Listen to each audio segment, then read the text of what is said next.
Do you want to learn English? Subscribe to ESL classes. The king did not give him the spade and continued to dig. The sun began to sink. Again the king asked the same question.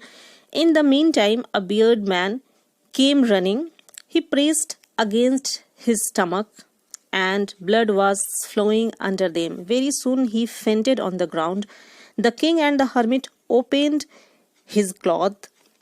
There was large wound in his stomach. The king washed and bandaged it with his handkerchief. The blood stopped coming. The man asked something to drink. The king brought fresh water for him and carried him into the hut. The king got very tired and slept on the threshold. राजा जो हैं वो उसको spade नहीं देते हैं और काम करते रहते हैं, कंटिन्यू करते हैं और फिर से क्वेश्चन करते हैं, लेकिन फिर से उनको कोई आंसर नहीं मिलता है. ठीक है. इसी बीच में एक दाढ़ी वाला आदमी दौड़ता हुआ आता है. वो अपने पेट को दबाए हुआ था और उसके अंदर से खून आ रहा था. ठीक है. और बहुत जल्दी वो फेंट करके गिर जाता है. अब राजा और हर्मिट दोनों क्या करते हैं, उसको अटेंड करते हैं, उसके ड्रेस को खोलते हैं और देखते हैं कि एक बड़ा सा वुंड उसके स्टमक में होता है. वो लोग क्या करते हैं, उसको वॉश करते हैं, बैंडेज करते हैं. ठीक है. और फिर उसको फ्रेश वाटर भी पिलाते हैं और राजा क्या करते हैं, इसको उठा करके वहां से कैरी करके ले जाता है हट में. ठीक है ना. और उसके बाद फिर चूंकि बहुत शाम हो जाती है, ठीक है, रात होने लगती है, राजा भी बहुत थक जाते हैं और वो वहीं पे सो जाते हैं. In the morning the beard man apologized to the king, but the king was surprised as he did not know him. The man explained that he was his enemy. He wanted to kill him because the king seized his brother's property, but he did not return till night.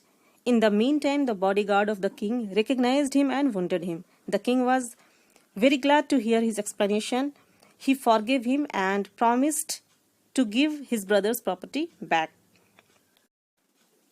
जब सुबह होती है तो वो दाढ़ी वाला आदमी माफी मांगता है राजा से. तो राजा सरप्राइज हो जाते हैं क्योंकि उसने कभी देखा नहीं था उस आदमी को. तो वो आदमी बताता है कि वो राजा का दुश्मन है क्योंकि राजा ने उसके भाई की प्रॉपर्टी को छीन लिया था और इसी वजह से वो राजा को मारना चाहता था. वो राजा का वेट कर रहा था छिप करके, लेकिन राजा शाम तक वापस जब नहीं आए तो वो बाहर आया. ठीक है. और उनके जो बॉडीगार्ड्स हैं उन्होंने पहचान लिया कि ये राजा का दुश्मन है और उन्होंने उसे घायल कर दिया. तो राजा बहुत खुश हुए ये जान करके और उन्होंने प्रॉमिस किया कि वो उसके भाई के प्रॉपर्टी को वापस कर देंगे. After that, the king again went to the hermit to know the answer of his questions. Now the hermit said that you have already been answered. The king asked how. The hermit explains, if you had not pitied my weakness yesterday and dug these beds for me, but had gone your way, then the man would have attacked you. So the most important time was when you were digging the beds. And I was the most important man, and to do me good was your most important business. अब राजा फिर से जाते हैं hermit के पास और अपने question को दोहराते हैं. अब हर्मिट बोलते हैं कि तुम्हें तुम्हारा आंसर मिल गया है. तो राजा बोलते हैं कैसे.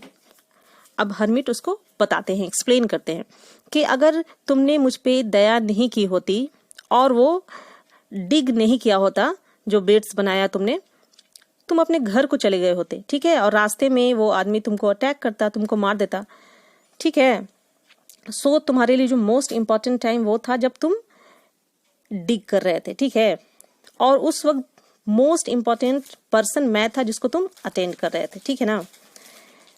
और मेरी मदद करना तुम्हारा सबसे इम्पॉर्टेंट बिजनेस था.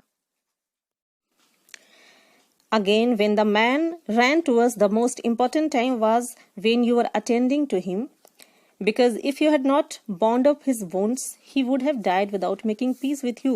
So he was the most important man, and what you did for him was your most important business.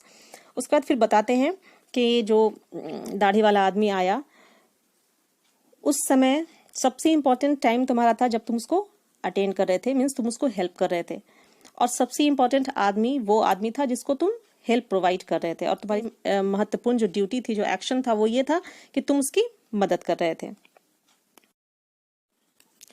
So the moral of the story is that there is only one time, important time, that is now, because it is the only time when we have any power.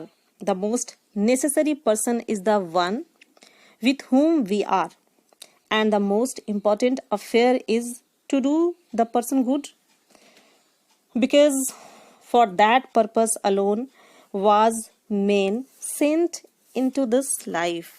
So इस story से हमें ये सीखने को मिलती है कि सबसे जो इम्पोर्टेंट टाइम जो है वो है अभी, नाउ, प्रेजेंट, क्योंकि हमारे पास सारा पावर प्रेजेंट में होता है, ठीक है। और मोस्ट इम्पोर्टेंट पर्सन वो है जिसके साथ हम रह रहे हैं, ठीक है। और उसके लिए अच्छा करना हमारा मोस्ट इम्पोर्टेंट एक्शन होता है, ठीक है।